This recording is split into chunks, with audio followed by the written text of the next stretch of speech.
Hey guys, this is Hypertension Johnny, and to commemorate crossing 5,000 subscribers on YouTube, I thought I'd make a little special unscripted gameplay video where I'm going to read your questions and respond to your comments from my most recent community posts.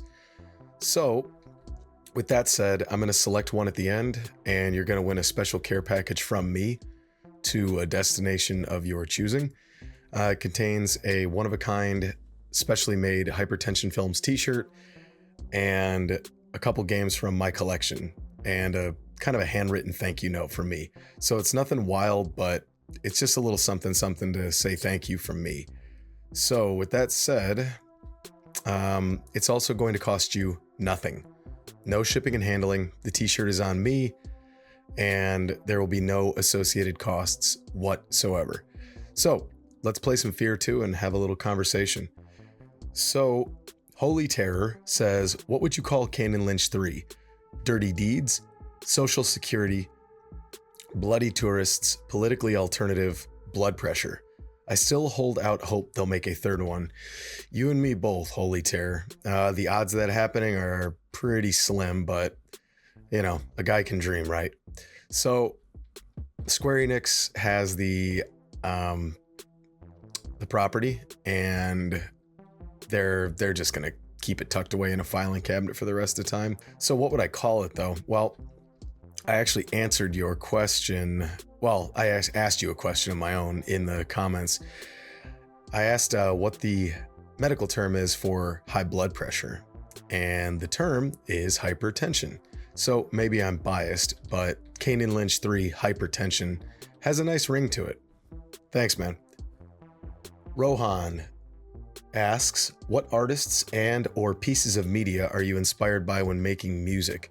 If I'm making music for the channel, the thing that I'm inspired by is the game that I'm currently playing. So, oh, here we go. You ready for this?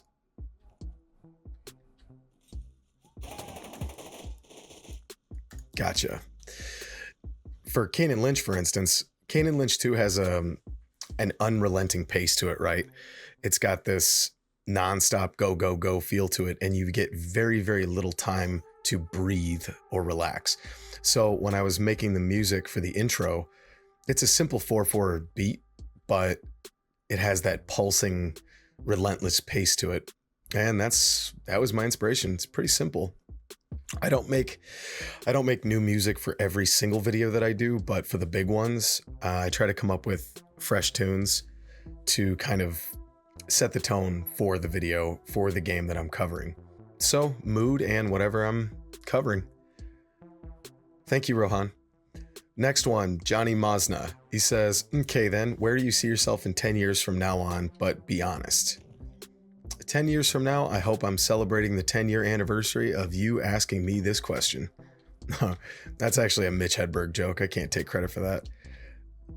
But, oh my God. At least they got that toilet bowl cleaner going. So in 10 years, you know, all kidding aside, yeah, it'd be cool to still be doing this. I'd like to be making films, real proper films, short films, independent films, I don't know, anything. I don't look at the gaming stuff as a stepping stone. I don't look at it as sort of a holdover until I can get to my real career. I love this stuff. And again, I don't consider it lesser than, I don't consider it secondary. This means just as much to me as it would be to make a real proper film. But yeah, ideally, right now, oh, come on, I'm friendly, can't you tell?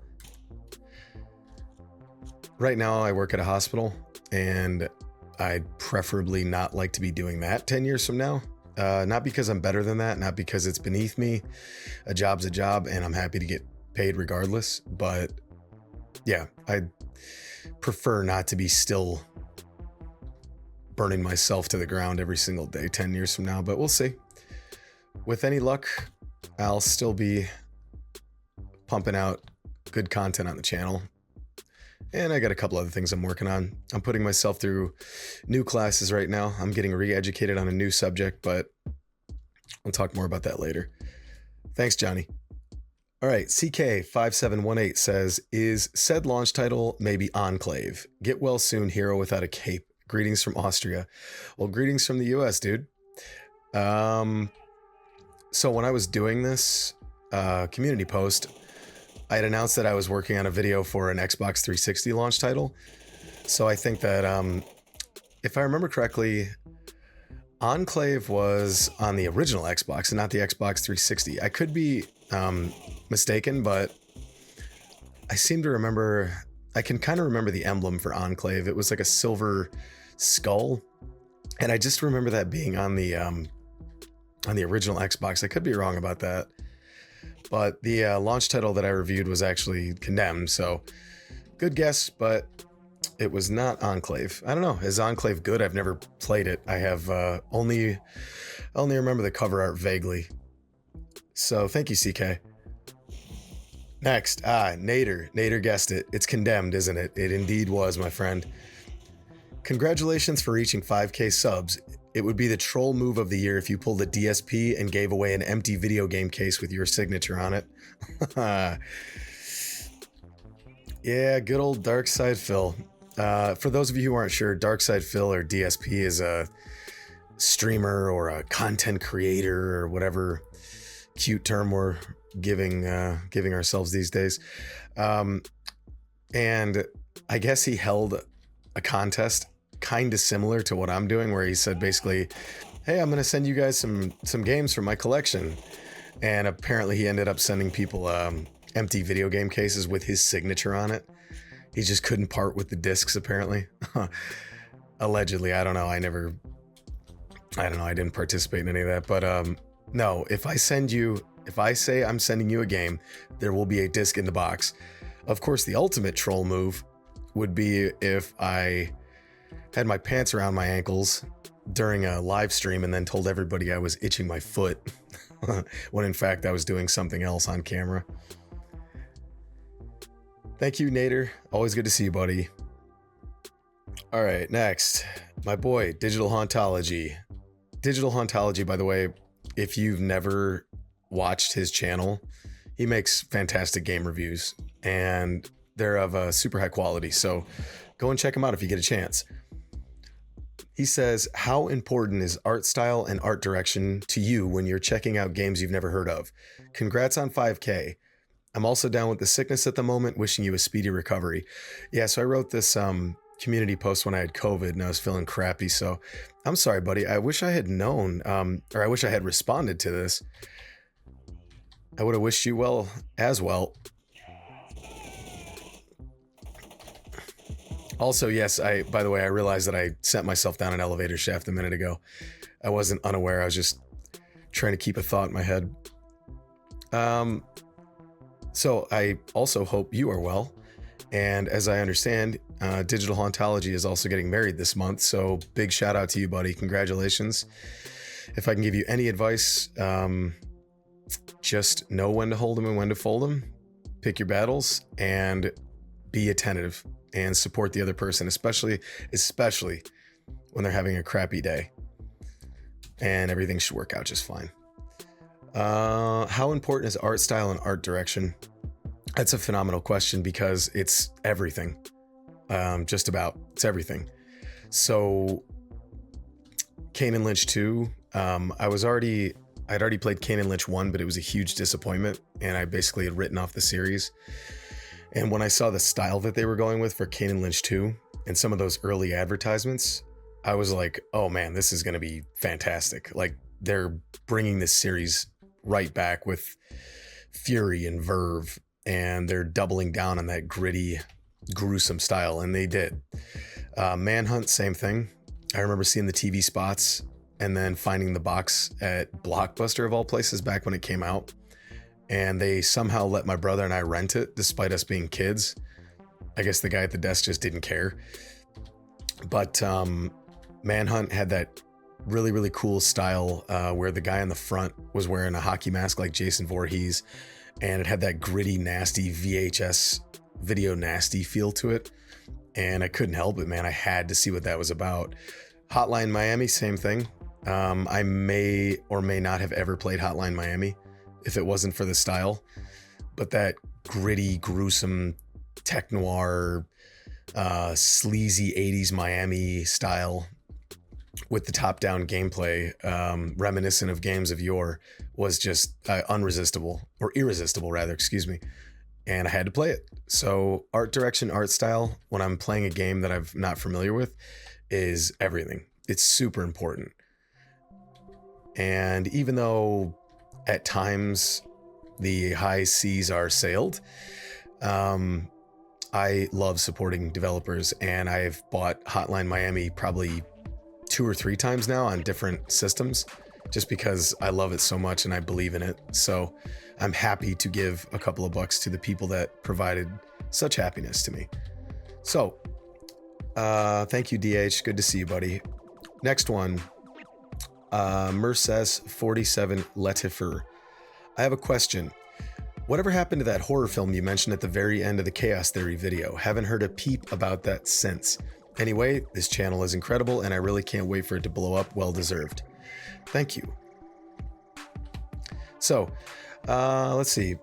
The horror film that I had mentioned at the end of the Chaos Theory video is, it's a short film that I wrote called The Andros Errand.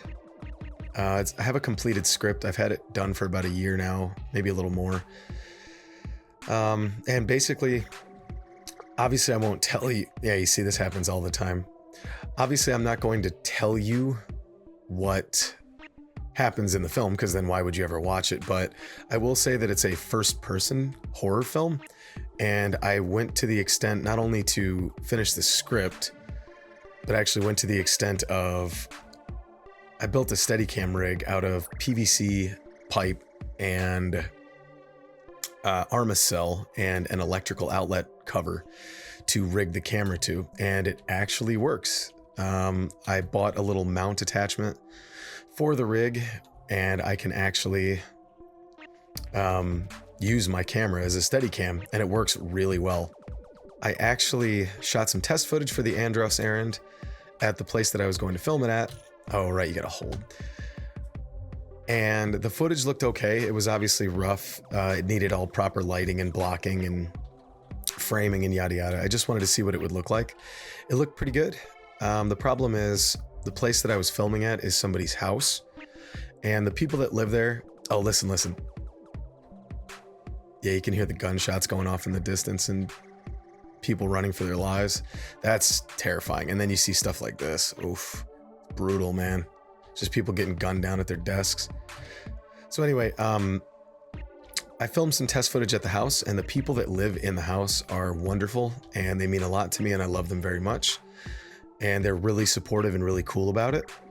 And I'm going to try to be non-specific, but there's someone else at their home that kind of kept walking into my shots when I was shooting the test footage. Their dog was sitting out in the shots, and I kind of asked them, like, hey, could you just give me kind of half an hour here just to play around with this stuff? And it was sort of kind of like, yeah, okay, I guess. And then, hey, could you take your dog and move it out of the shot?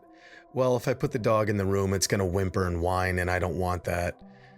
And it's kind of like, can you just help me out here? You know, just a little bit.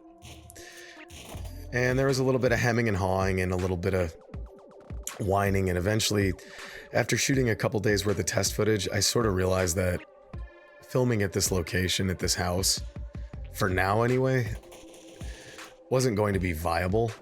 And I kind of jumped the gun when I made the Chaos Theory video. I should have just waited to see if I for sure was going to have this footage and be able to actually shoot this movie before I put that in the Chaos Theory video. But I was so excited at the time, and I was certain it was going to happen, and I was just like, oh man, I got it.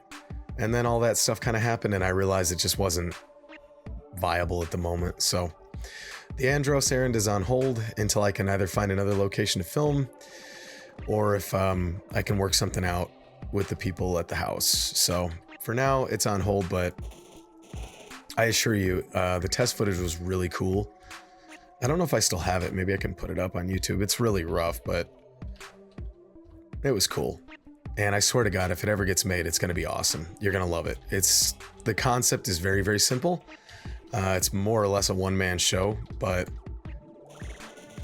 the concept is awesome, and especially if you're a gamer, it's right up your alley. So thanks for the question. I hope one day I can get back to making that film. I will.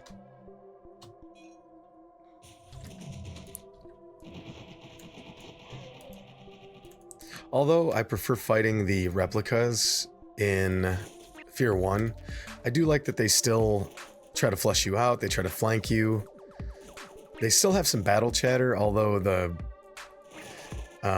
voice acting is nowhere near as cool in this game as it was in Fear 1. A point of which I made in the Fear 1 review. But fighting enemies in Fear 2 is still fun. It's not as good as the first game, because there's little audio-visual things that I prefer, but objectively, they still do cool stuff. All right, next one. Siphon Drummer says, "Yo, hey there, Johnny. I gotta ask you, what's your musical inspirations? And congratulations closing in on 5K subs. Very glad to have found your channel. It speaks to me personally and share many of your experiences growing up in the 90s. Like a brother from another mother. Ryan." Cheers, Ryan. Musical inspirations are vast. Just about everything you could think of, man. I love heavy metal, hard rock, gangster rap, classical music, Indian music, hip-hop, R&B, country and western. I love everything. Oh, Jay Fox, the guy that he simps for Alma and ends up getting eviscerated. Everything, man. I grew up on all sorts of different types of music, and it all plays in. I love everything. When I went back to college a handful of years ago, I really got into lo-fi hip-hop and stuff like that, because it's great study music, you know, and there are, of course, like Chilled Cow and stuff like that. There's all sorts of awesome playlists. Video game music, I mean, everything, man. If I had to name like a band or two right off the bat, I'd say probably, I don't know, Beastie Boys, Tool, Del the Funky Homo Sapien, Motorhead, and of course, like, you know, I mean, it sounds weird to be like, yeah, you know, Beethoven is an inspiration of mine, because it's like, it's not a band necessarily, but, you know, classical composers, man. I mean, those guys were brilliant and totally off their rockers. And most people don't know this, but classical music, back when it was kind of a new thing, was actually for the paupers. It wasn't rich, fancy people music like it is, you know, sort of portrayed nowadays in popular culture, where snobby people sip on their fancy beverages and sort of sneer at the poor people. Classical music used to be for poor people. It was sort of like the speakeasy rowdy shit back in the day, believe it or not. So, yeah. Also, King Crimson in the 80s is a huge influence of mine. Anything with Adrian Belew and Robert Fripp, Bill Bruford, who actually you as a drummer, Siphon Drummer, would actually probably appreciate. Drummers like Danny Carey, Buddy Rich, Neil Peart, Bill Bruford, Mike Portnoy, all those guys, huge influences on me. I was a percussionist as a kid and played in the school band for many years, so drumming is right up my alley. So I appreciate you, Ryan. Thank you. Thrilling. I'm just standing here watching all this happen. Amazing. Oh my God, it's Alma. Oh my God. Alma's tentacles come in. Whoop. Yeah, get the fuck in there, dude.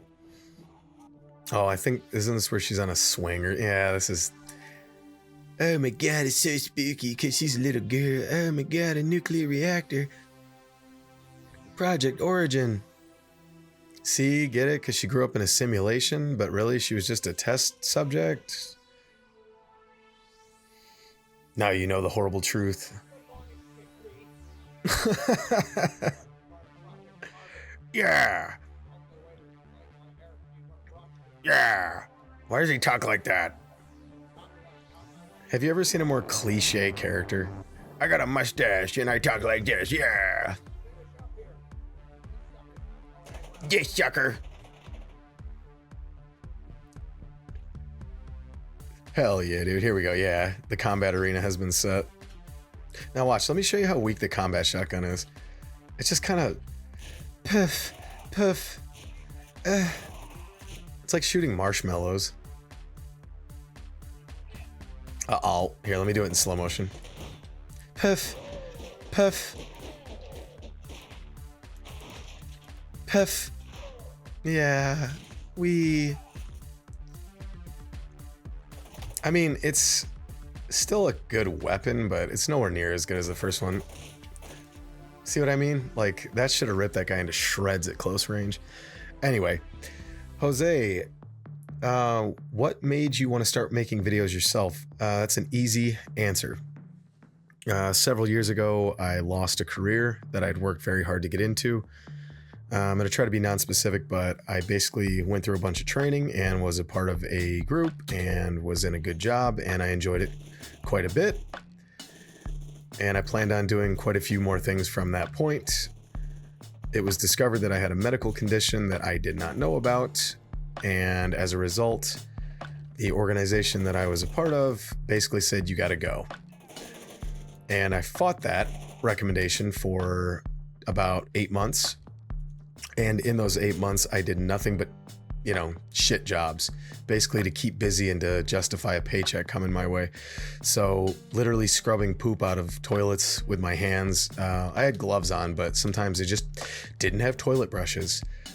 Stood watch in the middle of the night, drove the duty van, did furniture removal. I mean, any job that they said, you go here and do this. And I said, okay. And in the meanwhile, I was going to medical appointments constantly and fighting this recommendation to get rid of me. And in the end, the axe came down and they said, sorry, thanks for playing. Now get the fuck out of here. There's a grenade. Or did I see that wrong? Huh, they must have just dropped one. Let's see if I got something for your ass. Nope. Oh. Right here's good. See what I'm saying about the dialogue through the enemy troops? Grenade, grenade. It just sounds so lame. It's like the combat shotgun. It's decent, but it just lacks that visceral impact. There's just something about the original Fear that has that, I don't know how to describe it. It's cold and punchy, and it just, I don't know. It gets you hyped up when you fight bad guys. And this one, it's good, but not as good.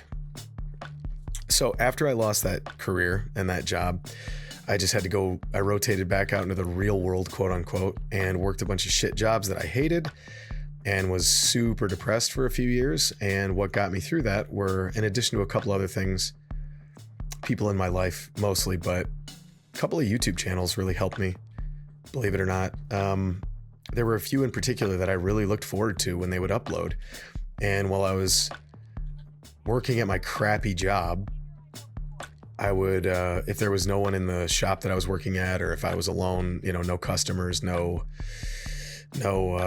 coworkers, I would pop up a YouTube channel, and it really helped me cope. So a few years ago, a good friend of mine took his own life. And after that happened, similar depression and a couple other things were going on. And instead of just sitting around watching these things, I said, you know something? I've always wanted to do this, and now is the time. I needed the therapy. And I'm not, talking trash on traditional therapy. I know some people that really benefit from just talking to a neutral third party. But this is more my speed. I need to create something. I need to make something. So the second part of Jose's question was, do you have a background in production? I took a few AV courses in high school and a couple of film courses the first time I went to college. And I learned the basics, framing shots, lighting techniques, different types of aperture sizes and f-stops and real basic stuff. But no, all the stuff that I do for this channel is self-taught. Not that it's rocket science. I don't mean to talk about myself like I'm some genius. It's pretty simple once you start to work on it. But yeah, I've had to learn along the way, and I continue to learn along the way. I love the normal mapping on this wall. I love this kind of stuff. It gives what would otherwise be a flat texture a lot of character. You can see these little pock marks and bumps, and you can see the paint drying over the concrete. That stuff's so cool to me. Same thing with this metal door. You can really kind of, it just looks so good. Even to this day, this game is now, what, 15 years old? And it still looks as good as it does. I mean, the Jupiter Lithtech EX engine is just one of my all-time favorites, man. It just, I love the lighting in this engine. It's so awesome. Anyway, thank you, Jose. I appreciate it. And I hope you start making your own videos, and I hope they're fucking awesome, dude. I really do. I hope they're phenomenal, and I'll be the first to watch them. Trindade says, glad to be a subscriber, Johnny. Ever since I met your channel through the Manhunt video. By the way, the best review I ever saw from this franchise. And the other games are awesome too, or the other videos are awesome too. Especially your original soundtrack. It's inspiring for me. Like you said in Bully, it makes me want to become a better musician. Thank you for your dedication. Get well soon. Thank you, Trindade. I appreciate that, buddy. I would love to hear music that you make, man. Keep doing that, and all my best. KC Adventures. He says, condemned. Yep, it was. I hope you enjoyed that video. Been loving the content since the State of Emergency video was recommended to me. No question, just hope you feel better soon, man. Thank you, Casey. Love to you, buddy. Beanie Rob says, firstly, I just wanted to wish you a speedy recovery, brother. Secondly, congrats on reaching 5K subs, although it's criminal a channel like yours isn't on 5 milli. So, the phone rings unexpectedly and you answer. It's Rockstar Games and they've got their balls back. A third Manhunt title has been greenlit and they want none other than Hypertension Johnny to lead the project. The question is, what's your concept? So, I've thought about this over the years because I've been playing Manhunt since it came out. All those years ago, 2003, if I remember correctly. And I've kind of thought about it over the years on and off. I don't have a concrete concept. I would have to actually put pen to paper. But I have thought of how I would do the intro, the tutorial section. The tutorial section would have you play it'd be much like the tutorial in the first Manhunt. You would be sedated, you'd wake up to a voice telling you that you're going to play our little game. And if you don't, we'll kill you right here on the spot. The person you would play as for the tutorial would be a much more reluctant participant than James Earl Cash. Not that James Earl Cash wanted to participate, but he was cold and steely and tough, and he clearly had experience with violence, so he just did what he had to do. The person you'd play as in the intro to Manhunt 3 would be much less hard and much more reluctant. They would tell you if you make it to the edge of the city by the end of the night, you're going to get $50,000 cash and a new identity, and you can get out of town.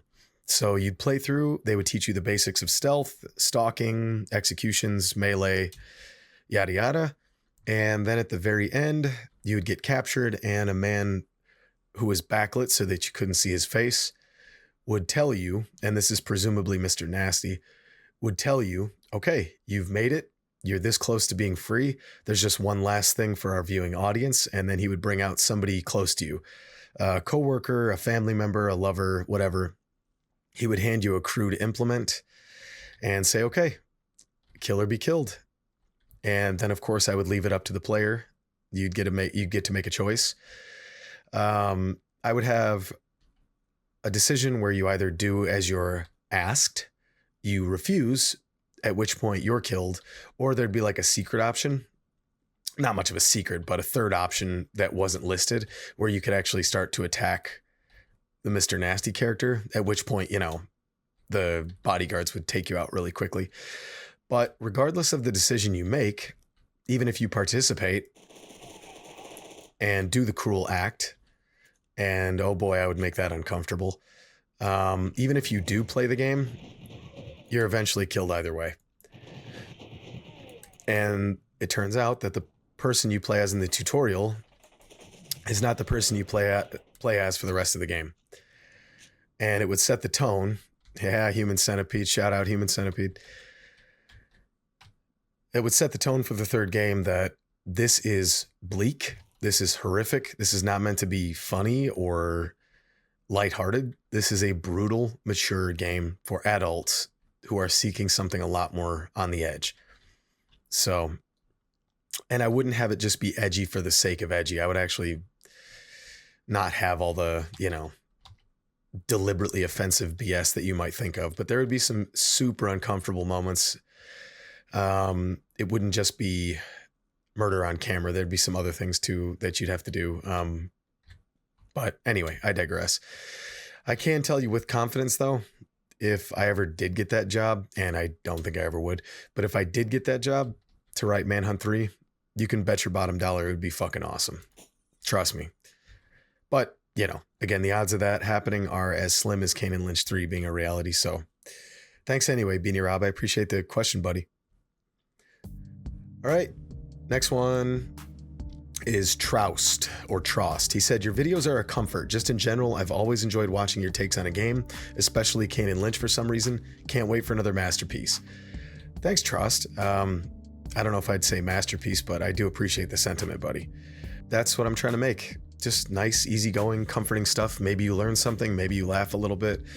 Either way, it's entertaining. And that's actually a tenet that I founded this channel on, where I had to make sure that this video is not only entertaining to gamers, whatever video I'm making, by the way, not this, but any video, is not only entertaining to people who actively like video games, but to people who actively hate or dislike video games. It should be entertaining regardless. Even if you really dislike video games or you have no interest in them, it should be amusing either way. So thanks, buddy. Kale215 says, hey Johnny, your videos for me are the most entertaining and fresh content in style and substance I've seen on YouTube in many years. It's right up my alley. What types of media from your childhood started you on the path to resonate with the entertainment you enjoy in the present? Also, how and where did you develop your editing and video making skills? Hope you're feeling better. Thanks, Kale. What types of media from my childhood is everything, bro. Everything. And what I mean by that is, oh, you can see the dynamic lighting here. I love that.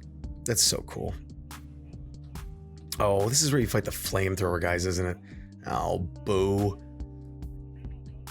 All right, let me get a quick Junaid in there. And then this dude here.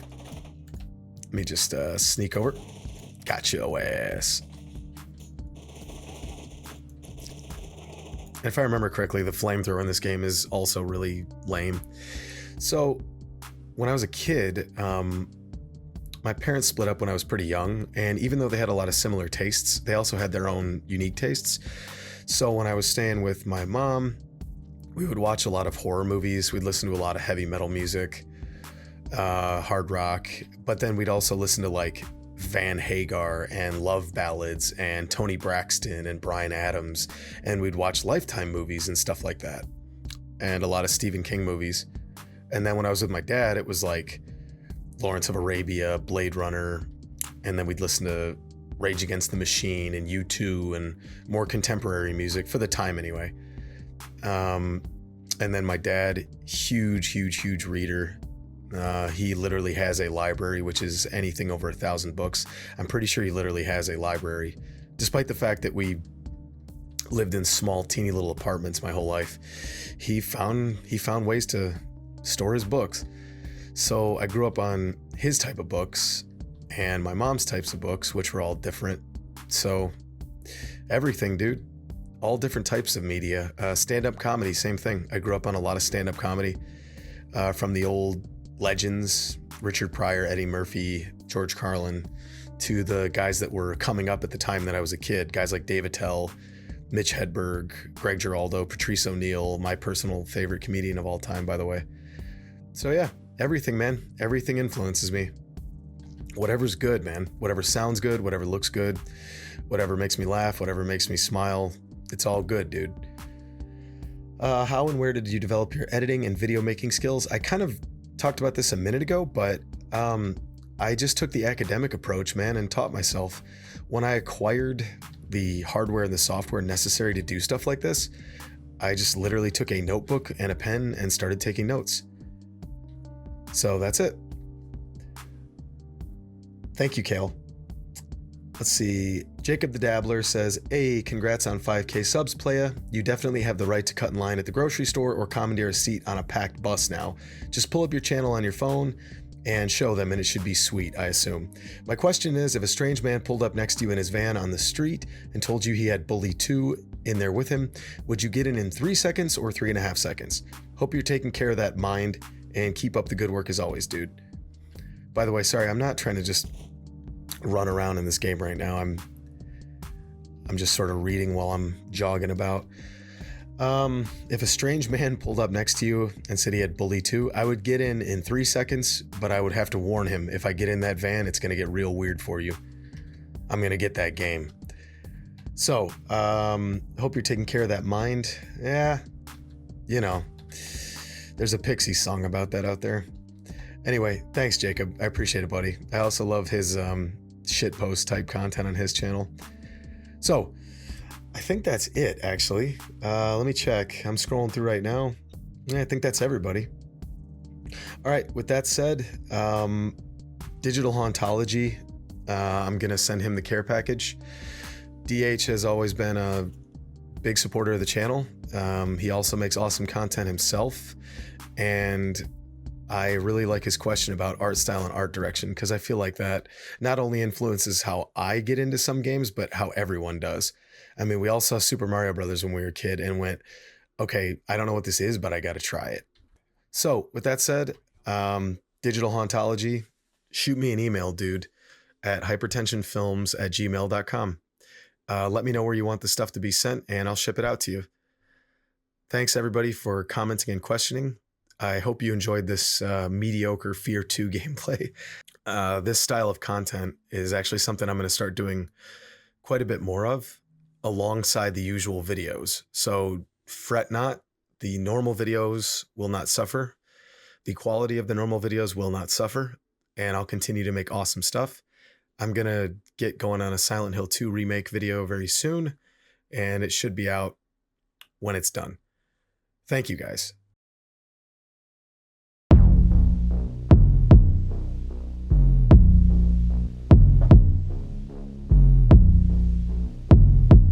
You know, that's just like your opinion, man.